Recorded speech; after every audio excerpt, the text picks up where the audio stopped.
छात्रों, आज हम मधुप किताब का पाठ 9 फुटबॉल पढ़ाने जा रहे हैं। इस पाठ में छात्रों को यह बताना कि हमें केवल क्रिकेट को ही हमें अधिक महत्व नहीं देना है, बल्कि हमारे लिए सभी खेल महत्वपूर्ण हैं और उनके जो खिलाड़ी हैं उनका भी सम्मान करना है। इस पाठ में एक प्रसिद्ध फुटबॉलर अमीन के बारे में बताया गया है, जो कि अपनी युवावस्था में प्रसिद्ध खिलाड़ी था, लेकिन आज एक छोटी सी दुकान के सहारे घर चलाने को मजबूर है। इस पाठ के लेखक डॉक्टर मनोज शर्मा जी हैं। वे बताते हैं कि मेरा तबादला श्रीनगर हो गया था। मैं और मेरी पत्नी तथा मेरे दोनों बेटे भी मेरे साथ थे। उन दिनों मेरे बेटे का, जो छठी कक्षा छात्र था, जन्मदिन आया। एक दिन मैंने उनसे पूछा कि बेटा, जन्मदिन पर क्या चाहिए? उसने एकदम से कहा, बैट और बॉल। यह सुनते ही मेरे छोटे बेटे ने भी कहा कि मुझे भी यही चाहिए। अच्छा, कल शाम तुम दोनों को बाज़ार ले चलूँगा। श्रीनगर में यह मेरी पोस्टिंग थी। मैं दुकान और बाज़ार के बारे में नहीं जानता था। दूसरे दिन मैंने अपने बचपन के दोस्त मदन से खेल के सामान वाली दुकानों के बारे में पूछताछ की।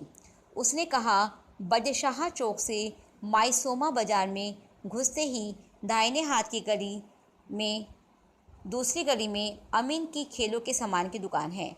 बच्चों के लिए वहाँ सभी कुछ मिल जाता है। तुम्हें याद होगा कि वो मोहम्मद अमीन, जब हम 9वीं कक्षा के छात्र थे तो परेड ग्राउंड में उसका कोई भी मैच नहीं छोड़ते थे। मैं याद करने लगा। मुझे तब याद आया कि औसत कद का चौड़ा भारी सा अमीन लेफ़्ट आउट पोजीशन पर खेलते हुए जब गेंद के पीछे भागता था तो सारे दर्शकों में शोर की एक लहर उठ जाती थी। वह फुटबॉल को लेकर दूसरी तरफ के खिलाड़ियों को चकमा देकर उनमें से तीर की तरह निकल जाता था तो मेरे अपने रोए खड़े हो जाते थे। अब मैं अपने दोनों बच्चों को लेकर माइसुमा बाज़ार में गली में घुसकर अमीन की दुकान ढूंढ रहा था। मैं गली के बीचों बीच पहुंचा तो मेरी नज़र एक दुकान के बाहर लटके हुए 2 फुसफुसे और पिचके हुए फुटबॉल और एक बैट पर पड़ी। बाहर एक पुराने मटमैले से बोर्ड पर लिखा हुआ था, अमीन स्पोर्ट्स स्टॉल। आओ बच्चों, यहाँ देख लेते हैं, नहीं तो फिर किसी और दुकान पर चलेंगे।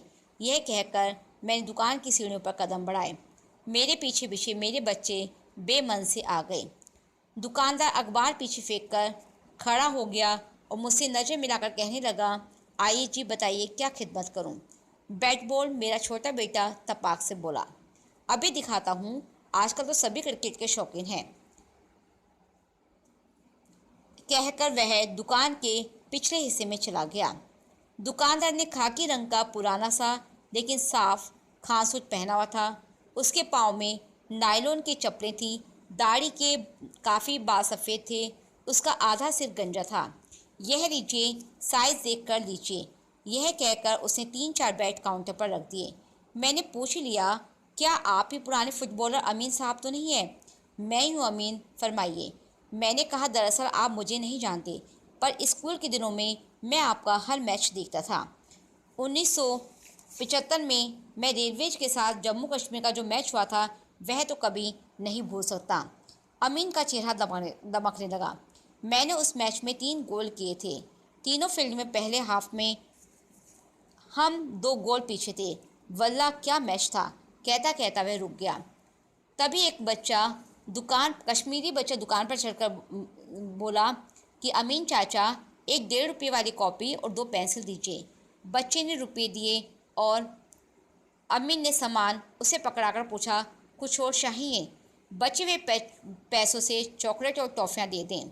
अच्छा, कहते हुए अमीन ने मर्दबान में से टॉफ़ियाँ निकालकर काउंटर पर रखी और गिनने लगा। यह लो, 3 और 2 5। बच्चा सामान लेकर चला गया और गली में जाते हुए उसे मैं देखता रहा। फिर अमीन मुझे देखकर कहने लगा, सिर्फ खेलों का सामान इस गली में बेचकर घर नहीं चल सकता। क्या करें, घर का खर्चा चलाने के लिए ये सभी कुछ मुझे रखना पड़ता है। मुझे बड़ा अजीब लग रहा था। मैंने अब दुकान के पिछले हिस्से में 2 बैट पसंद किए और काउंटर पर आकर पूछा, ये दोनों ठीक है ना? उसने बच्चों से पूछा, बेटा बॉल लेदर का चाहिए या कॉर्क का? उत्तर मैंने दिया, लेदर के बॉल ही ठीक रहेंगे। एक सेट विकेटों का भी दे दीजिए। इसके अलावा 2 जोड़ी बैटिंग वाले दस्ताने और 2 जोड़ी लेग पैड भी दे दें। दोनों के पास पूरा पूरा सेट हो जाएगा। मैंने अमीन से कहा, हमारे बच्चों में क्रिकेट का कितना शौक़ है, फुटबॉल में तो बच्चों की दिलचस्पी ही ख़त्म होती जा रही है। कहता हुआ अमीन पीछे सामान लेने चला गया। उसने मेरा सामान पैक किया और मैंने उनसे पूछा कि मैंने सुना था कि आप एक बंगाल की किसी टीम में चले गए थे। हाँ, 2-3 साल में क्लब में भी खेला, एक प्राइवेट फर्म में नौकरी भी की। मैं सिर्फ फर्म की टीम में ही खेलता था और कुछ नहीं करता था। खेल गया, अब हम पुराने हो गए हैं। खेल गया, नौकरी गई, पैसे गए, शोहरत भी चली गई। वह बोलते बोलते उदास हो गया। शुक्र है ये बुजुर्गों की पुरानी दुकान थी तो गुजारा भर हो जाता है। अब उसने सामान पैक करके मुझे दिया और उसने कहा कि अब ज़रा आप थोड़ा देर रुकिए, मैं अभी आया। जब वह बाहर आया तो उसके हाथ में एक फ़ुटबॉल थी और उसे साफ़ करके उसने कहा कि यह फ़ुटबॉल बच्चों के लिए मेरी तरफ़ से। कहते हुए उसने फ़ुटबॉल मेरे हाथ में पकड़ा दी। मैंने कहा, आप मेहरबानी करके इसके भी पैसे लगाइए, न यह मेरी ओर से है, बाकी सामान के पूरे पैसे लूँगा। ऐसा कहकर वह सामान का बिल बनाने लगा। मैंने पैसे देते हुए उससे पूछा, आप अकेले ही दुकान पर बैठते हैं, आपका बेटा क्या कर रहा है? उसके मुंह पर एक रौनक सी आ गई और कहने लगा, आपने फ़ुटबॉल में शौकत का नाम तो सुना ही होगा, कलकत्ते के स्पोर्टिंग क्लब की तरफ से खेलता है। वह मेरा बेटा है। मुझे पूरा यकीन है कि वह हिंदुस्तान की अगली लाइन में स्ट्राइकर होगा। मेरे बच्चों ने अपना सामान उठा लिया। पैसे देखकर मैंने अपना दायां हाथ सामान से मुक्त करके उसकी तरफ बढ़ाया। उसने बड़ी गर्मजोशी से हाथ मिलाते हुए कहा, अच्छा, खुदा हाफिज। तो बच्चों, यह पाठ हमें सिखाता है कि हमें क्रिकेट के अलावा अन्य खेलों में भी रुचि लेनी चाहिए और नए खिलाड़ियों को बढ़ावा देने के साथ साथ हमें पुराने खिलाड़ियों का भी सम्मान करना चाहिए और उनकी पहचान को बनाए रखना चाहिए। धन्यवाद।